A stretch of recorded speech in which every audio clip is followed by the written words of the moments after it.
माता पिता हमारे पहले गुरु होते हैं। उनका प्यार, उनका त्याग और उनका आशीर्वाद, यही हमारे जीवन की सबसे बड़ी पूंजी होती है। लेकिन जब वही माता पिता इस संसार को छोड़कर चले जाते हैं तो हम उनकी याद में उनकी तस्वीरें अपने घर की दीवारों पर टांग देते हैं। पर सवाल उठता है, क्या ऐसा करना सही है? क्या उनकी आत्मा को इससे शांति मिलती है या फिर उलझन?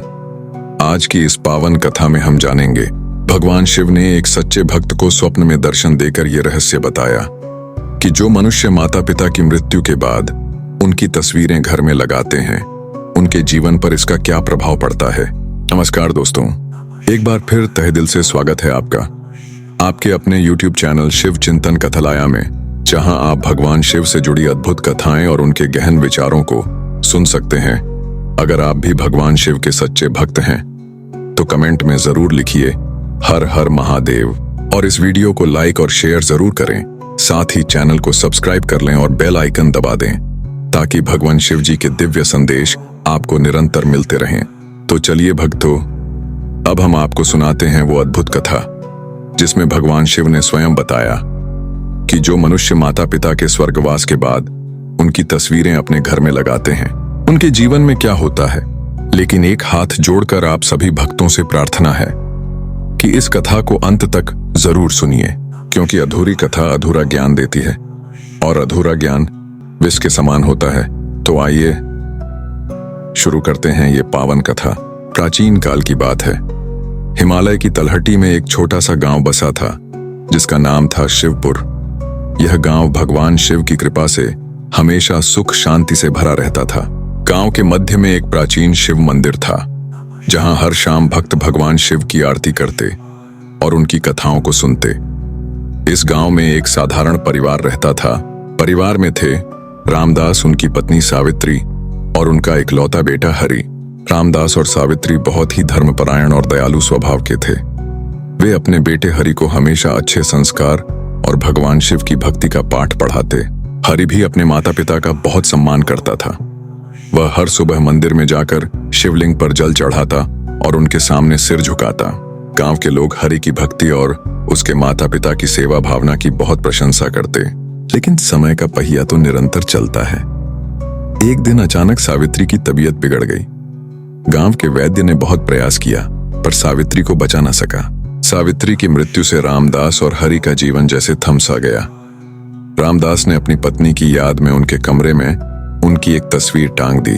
हरि रोज उस तस्वीर के सामने दीप जलाता और अपनी मां को याद करता।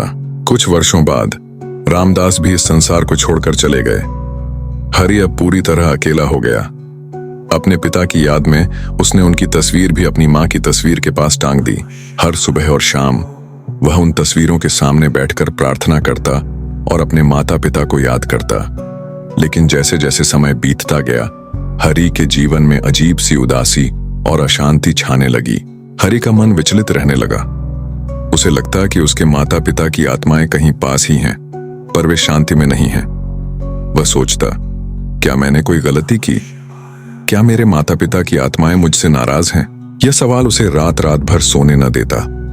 उसने गांव के पंडित जी से सलाह ली। पंडित जी ने कहा, हरि, तुम्हारे माता पिता बहुत पुण्य आत्माएं थे।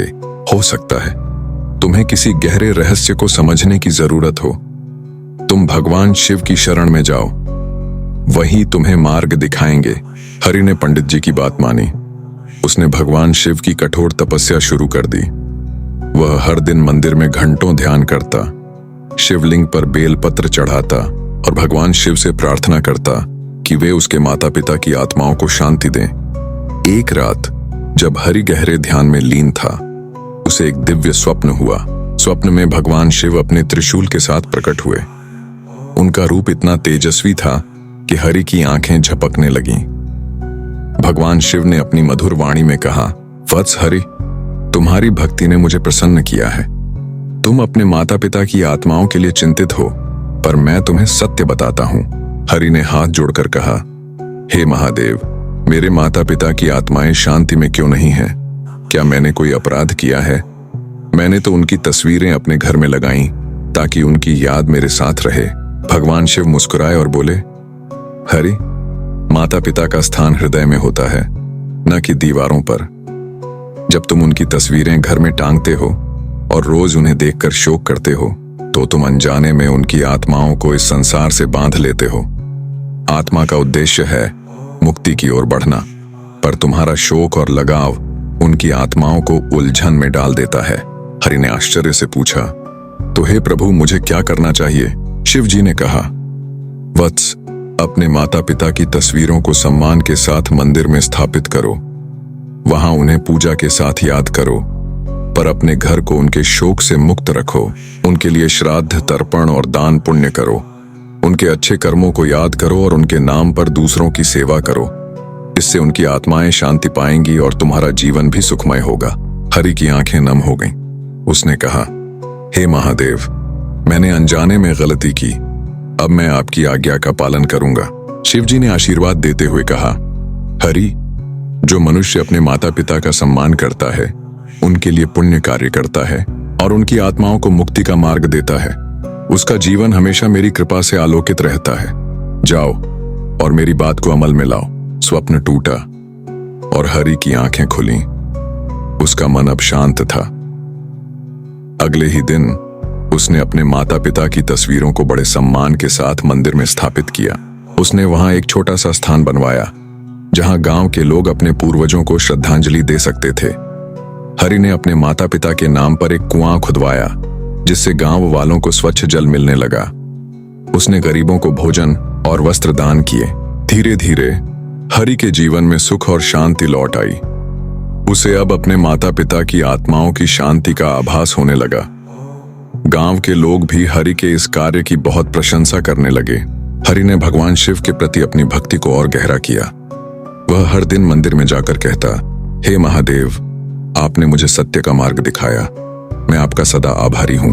दोस्तों, इस कथा से हमें भगवान शिव का एक गहरा संदेश मिलता है। माता पिता हमारे जीवन के आधार हैं। उनका सम्मान करना, उनकी सेवा करना और उनकी मृत्यु के बाद उनकी आत्माओं की शांति के लिए पुण्य कार्य करना हमारा धर्म है। लेकिन हमें यह भी समझना होगा कि शोक और लगाव उनकी आत्माओं को मुक्ति के मार्ग से रोक सकता है। इसलिए अपने माता पिता की तस्वीरों को घर की दीवारों पर टांगने के बजाय उन्हें मंदिर में सम्मान के साथ स्थापित करें। उनके नाम पर दान पुण्य करें, गरीबों की मदद करें और उनके अच्छे कर्मों को याद करें। इससे न केवल उनकी आत्माएं शांति पाएंगी, बल्कि आपके जीवन में भी सुख और समृद्धि आएगी। दोस्तों, ये थी आज की पावन कथा। अगर आपको ये कथा पसंद आई तो इसे अपने दोस्तों और परिवार के साथ जरूर शेयर करें। कमेंट में हर हर महादेव लिखकर हमें बताइए कि आपको ये कथा कैसी लगी। हमारे चैनल शिव चिंतन कथालय को सब्सक्राइब करना न भूलें, ताकि आप भगवान शिव की ऐसी ही अद्भुत कथाएं और उनके गहन संदेश सुन सकें। कमेंट में हर हर महादेव लिखकर हमें बताइए कि आपको ये कथा कैसी लगी। हमारे चैनल शिव चिंतन कथालय को सब्सक्राइब करना न भूलें, ताकि आप भगवान शिव की ऐसी ही अद्भुत कथाएं और उनके गहन संदेश सुन सकें। हमारी कोशिश है कि हम हर बार आपके लिए ऐसी कथाएं लाएं जो आपके मन को शांति दें और आपके जीवन को प्रेरणा से भर दें। तो चलिए एक बार फिर से भगवान शिव के चरणों में अपना सिर झुकाएं और कहें, हर हर महादेव, जय श्री महाकाल, जय माता पिता के चरणों में, नमः शिवाय।